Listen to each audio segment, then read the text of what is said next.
Man, it seems every single year around this time when undrafted free agents are being signed to teams, there's always someone who comes in from not from America, not from some great college football program. They're coming from another country.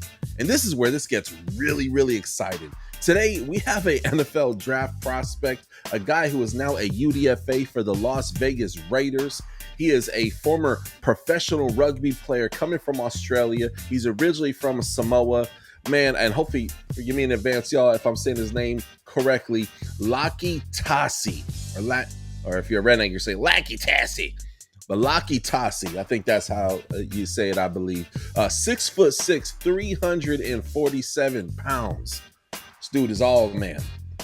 Okay, and today we're going to talk about what he accomplished when he was playing American rugby, how these skills could potentially make him a NFL defensive tackle, because before he can even be great at a sport he has barely played before.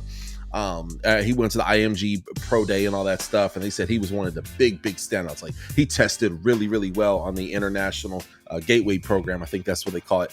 But man, you got to learn how to play the NFL, right? And just go from learning the game to NFL speed is crazy, but it's been done before.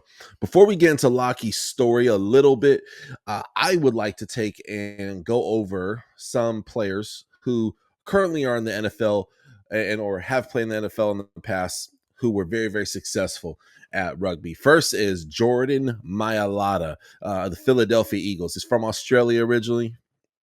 Used to play for the Bankstown Bulls. And yeah, dude was an absolute beast. As you guys know, he's still currently on the Philadelphia Eagles. Okay, Super Bowl champion, Jordan Mailata, may I add. But he trained at Florida's IMG Academy. So every single year, this players come from Brazil, the Dominican Republic. They come from the UK. Okay, they come from all over Australia, so forth. One of my favorite ones from last year was Luis Reese Zammit. This guy's a professional rugby player who is from Wales originally. I did a video, did very well. Thousands of people showed up to show lots and lots and lots of love. So one thing I love about rugby is that it's the closest sport that mirrors football. It's literally what softball is to baseball. You know what I mean? So if you love football, you're gonna love rugby. I love watching rugby. I don't understand all the rules, but man, is it a fun sport. Let's go ahead and let's continue. So as Jordan Mailata, Nate Ebner. Okay, now he represented the United States in rugby from 07 to 08, and he was a JRB Junior World Champion. Fun fact about him. Then we go over to Steve Tasker. He played back in the day in 1985, and he ended up having a career. Let me see here. He had a career with the Houston Oilers. Number 2 is Haloti Ngata. Needs no introduction, man. Literally one of the best offensive linemen in the NFL. Detroit Lions. Helped Utah's Highland Rugby Club reach National Rugby Championship.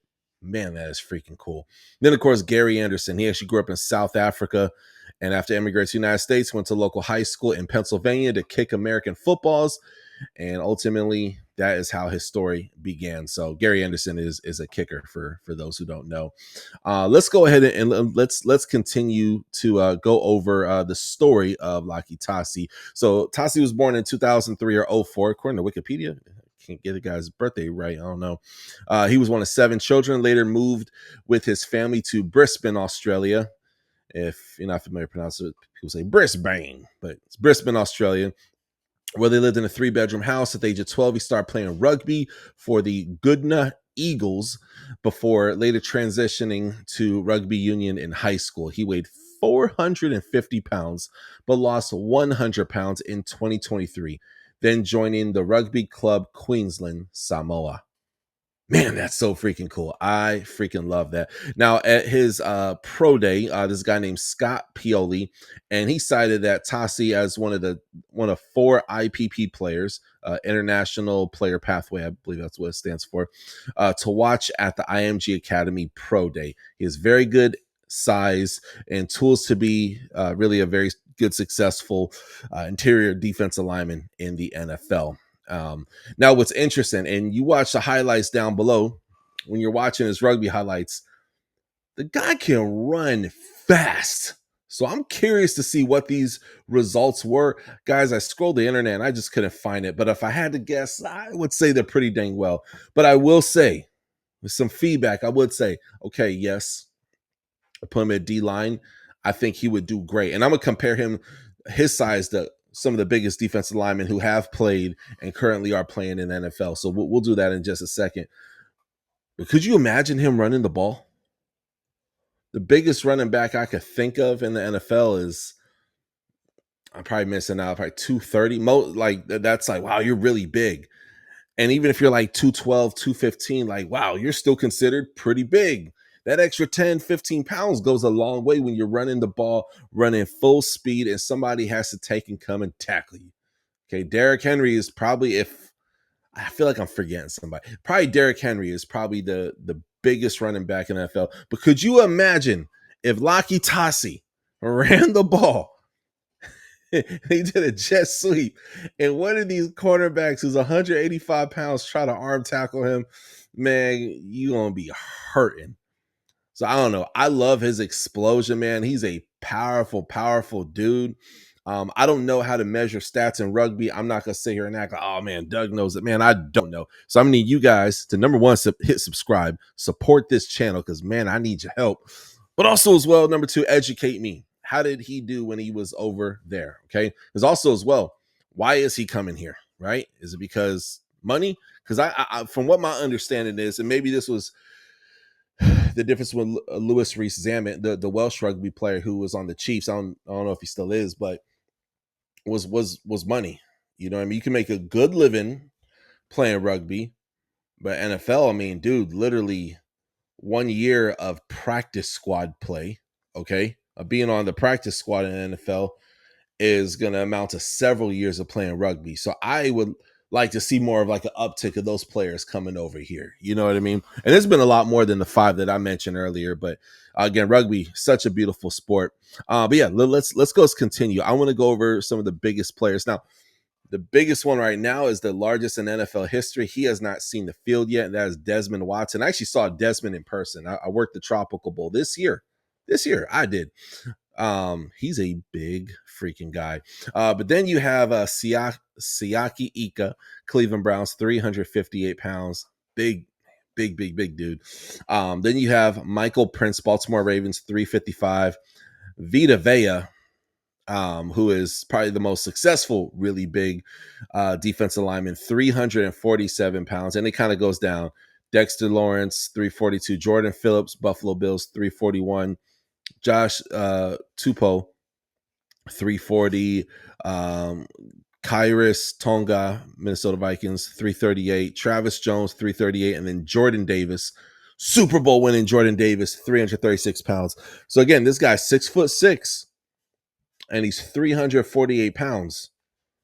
That, or someone say 347. It's conflicting when I get online. It's 1 pound difference. But I mean, literally, he's the weight of Vita Vea, and I believe taller than Vita Vea as well, too.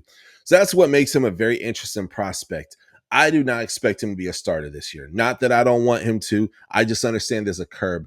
But man, you have a team like the Raiders who are super open to be successful, even if that means taking and drafting two running backs. Okay, they will do what it takes to take and win.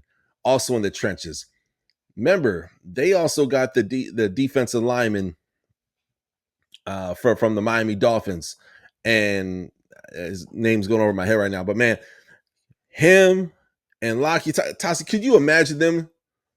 Christian Wilkins, that's his name. Oh my gosh, those two dudes coming up, man, Max Crosby on the edge, man, they are doing some things. And kudos to the Las Vegas Raiders for making moves like this, because I certainly am very, very excited. Okay, again, I would like to see him play running back. I would like to see him play. That's me personally, but I'm excited, man. I have no doubt in my mind that he is worth the investment. Even, let's say, hypothetically speaking, he doesn't work out. Well, shoot, man, get your money, obviously. But I think he's worth the investment, and I'm excited for him. I want him to do well. I want him to crush it for the Raiders. He embodies what a Raider is, somebody who's just big and tough. And I think he's going to do really, really, really well. So salute to the guys running this international player pathway program, man, because you never know who could come through here. You never know. I know in America we have a big talent pool because there's a lot of diversity and people from all walks of life and different groups, and they train different, and I love it. I love it. We've seen players come from Germany through this program, Brazil, Dominican Republic. We had a basketball player and he went out for a tight end, if I recall, a couple years ago. I mean, this is an amazing program. I love this program. Keep the program going, because I'm not saying NFL one day is going to be a world sport, but I am saying is that it is a growing sport, and I would like it to be the world's second biggest sport. That would be so cool, where you have people with Chinese last names playing in the NFL. You already have a lot of Nigerians who play in the NFL with those last names, with, West African names. You have people from all around the world with Jewish last names, Arab last names. We had a guy who was drafted from Egypt. He played for Boise State. Ahmed Hassanin, I believe. Hopefully I'm not butchering his name. The sport is growing is what I'm trying to say. I use a lot of different ethnicities. The sport is growing, and I love it.